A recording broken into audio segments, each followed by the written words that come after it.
Hi there, my name is Kathy Hurlbert, and I am the Instructional Technology Specialist assigned to the first grade curriculum team. I'm going to talk with you today about how to use the Reading A to Z materials to package them into a guided reading lesson in Seesaw, including the phonics piece. So to do this, we're going to hop to our activity library by clicking the green plus, and we're going to create a new activity from scratch. So I'm going to click Create New Activity. And we are going to name it, and we'll add the directions in just a minute. So if you haven't been through the Seesaw trainings already, I'm going to point a few key things out. So your multimedia instruction section is where you're going to put the teaching part of your lesson, and the add template for student responses is going to be where they're going to apply the concepts and skills. So I have on my desktop the level book. This is a level F book from Reading A to Z, entitled The Four Friends. I did make sure that I grabbed the single-sided version of this, so that book actually does move in order with this version. So we're going to use that and have the students practice reading the book using that template. Now, I do want to show you the phonics piece for this particular lesson I got from the worksheet that goes with it. So a couple things I want to share with you. As you pull this particular lesson up, you notice that the very first page is not the right direction. So what I can do is I can go here to view, and I can rotate the view within the PDF reader. So at this point, I can save this one of two ways. So I can go to File and then Print. And instead of sending it to a printer, I can actually toggle on to Microsoft Print to PDF and then just save that one page if I want to do that. Or we can use the snipping tool to capture this image. So either one. I like to use PDFs if I'm going to add them into a template. That way students can work on top of it. But if I'm going to add it at the end of the book, I'm going to need to do it as an image. So to give you a little bit more information, the next page is in portrait mode. So again, I'm going to go to View and Rotate View. We're going to go counterclockwise.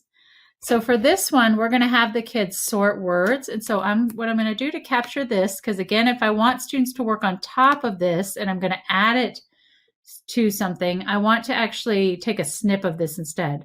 So I'm going to open my snipping tool, and I'm just going to take a snip of this sorting mat, and then I'm going to leave this open so I can actually take a look at the words. So while I'm creating in Seesaw, so we'll say word sort, save it somewhere where you can find it. Now we're going to close this. So again, this lesson has also the comprehension quiz. So I probably want to save that one as an image too. So I'm going to go View, Rotate View clockwise. And this one I'm going to need to add at the end of the book. So this one I am going to do a snip on as well. So I can add that to the end of the book. I think you'll understand a little bit more when I show that to you. So let's hop back to our Seesaw class now. So again, the multimedia instructions go here. So I'm going to go ahead, and I clicked on the multimedia instructions. And what we're going to do is pull in that phonics piece so we can do some teaching for the phonics chunk that students are going to need to be successful. So I'm going to go here to the drawing tool, and we're going to actually go the camera and upload, and we're going to upload that snip we took of the sorting chart. So I see it here, and I'm going to go ahead and pull that in. We're going to make it big, just dragging and resizing. And there we go, not so blurry now. Once you get it, and I'm going to actually leave this one a little bit size like that. Once I get it where I want it, this is movable at this point, so I want to click the three dots and go ahead and lock that down in place. Now I'm going to add some words with text so that I can actually teach a lesson and sort the words with the students as I teach it. So I just copied and pasted, and then pack, and I'm going to just drag the words over here to the side. And we're actually setting up a teaching template for the lesson. So I'm kind of setting up my workspace for teaching. Let's do snake. And you get the idea. We'll move that over. And Slack. Okay.